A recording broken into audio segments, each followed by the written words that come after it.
আজকে আমরা জানবো খাজনা রিসিপ্ট কীভাবে ডাউনলোড করব। তো সর্বপ্রথমে চলে যাব যে আপনার সার্ভিসে, তারপর চলে যাবে অ্যাপ্লিকেশান রিপ্রিন্টে। যাওয়ার পর অ্যাপ্লিকেশান নাম্বারটা যেটা অনলাইনে কেটেছিলেন সেই অ্যাপ্লিকেশান নাম্বারটা আপনার ইনপুট করতে হবে। তো রিসিপ্ট ক্লিক করার পর ক্লিক করার পরে যে অ্যাপ্লিকেশান নাম্বারটা ইনপুট করতে হবে, নাম্বারটা ইনপুট করা হলো। তারপর আপনার খতিয়ান নাম্বারটা নিচে অটোমেটিক চলে আসবে, ওটা সিলেক্ট করে নিলাম। তারপরে বেঙ্গলি করলাম আমি, ক্যাপচারটা ফিল আপ করে ওটা সাবমিট করে দিতে হবে।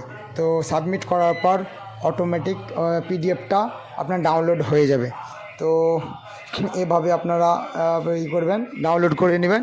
তো এই পিডিএফটা ডাউনলোড হয়ে গেছে। সো থ্যাংক ইউ ভাইয়া।